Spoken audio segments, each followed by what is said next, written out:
Hi, my name is Brooke Beery with the Packard Law Firm, and I'm here to talk with you today about scam phone calls from Social Security. In the event that you receive a suspicious phone call from someone who says they're with Social Security, there are 3 easy steps that you should follow. Number 1, you can just hang up.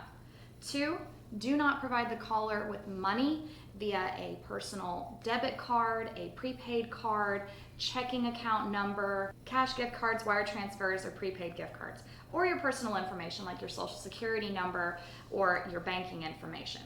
Number 3, report it. The email address that you want to report to is oig.ssa.gov.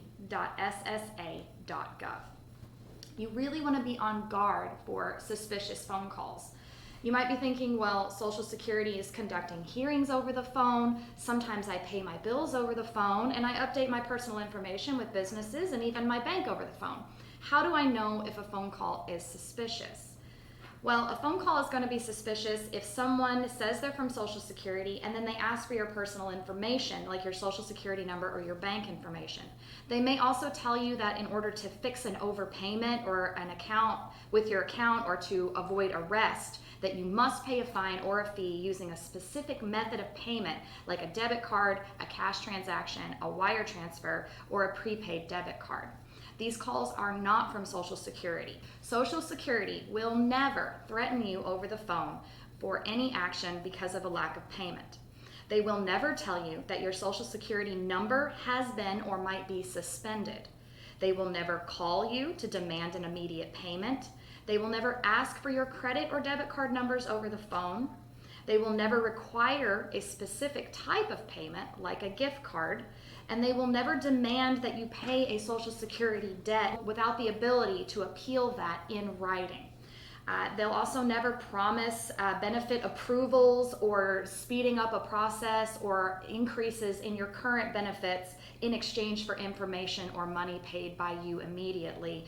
And they will never request your personal or financial information through an email or through text messages or through social media outlets. Sometimes a scammer will try to scare you and tell you the government's going to issue a warrant. They might even know your address or your phone number. This scammer lied to you. Unfortunately, there are a lot of ways for a scammer to get your home address or your phone number.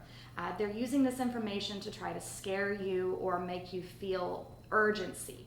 They need you to give them your information now so that they can get that payment taken care of for you. They might make it sound like they want to help you avoid unnecessary paperwork or a lot of scary legal consequences if you just go ahead and pay over the phone right then. Remember, the Social Security Administration does not accept payments over the phone.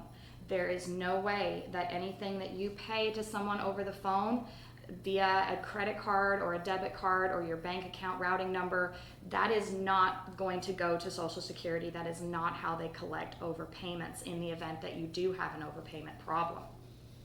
There will always be some form of written notice with a letter that will explain the exact nature of any payment that they believe may be due, and there will always be the right to appeal that before payment or request a waiver depending on your circumstances. Now, you might be asking, does Social Security ever call people on the phone or contact them by mail or email or regular mail? Yes. Generally, Social Security will only call you if you've called them first, meaning that you have ongoing business with them. Ongoing business is not simply receiving benefits. Ongoing business is if you are actively in the process of filing, appealing, or establishing your claim. Social Security will also always mail you a letter if there's a problem. This is why it's very important to keep your address updated with your local Social Security office. If they do mail you a letter that says you need to submit payments, that letter will have detailed information about options for those payments, and there will not be any demand made of you to make an immediate payment without reviewing your appeal rights and your waiver rights. Social Security does also use emails, text messages, and social media to get out general information to the public, but in general, this non-personal information about its programs and services is only distributed to you if you have signed up to receive these types of messages. Sometimes the number may look official, or it may look like someone you know. You may recognize the area code, or it may be an unlisted or unknown cell phone number. Scam calls can slip through the cracks, and phone numbers are easily gathered and sold both legally and illegally through a lot of sources. I actually recently received a scam phone call from Social Security. And the man who talked to me on the phone was very kind, and he explained to me that all I needed to do was get a prepaid debit card or an Apple gift card, Apple iTunes gift card specifically, with the amount that I owed on it prepaid, and that he would be able to confirm with me the moment I made that payment that it would be accepted, and that he would be able to let the government know to not issue a warrant for my arrest.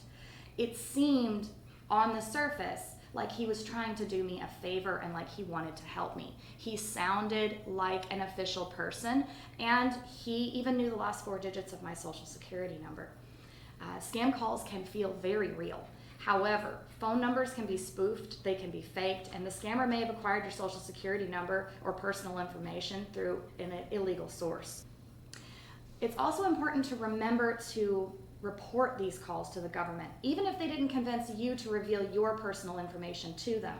It's helpful to report the scam so that the government can continue to take action against these scammers and protect others who might be more vulnerable to a phone call. You can report the scam at oig.ssa.gov. This is Social Security's law enforcement team at the Office of Inspector General. Their job is to protect people like you. Remember, if you get a suspicious phone call, hang up. Do not provide them with any personal information, and report it. Thank you for taking the time to watch this video. The Packard Law Firm is committed to serving our community. If you need any assistance with a Social Security disability matter, or you receive a troubling phone call, please give us a call at 210-340-8877 or visit our website at packardfirm.com. We are here to help you.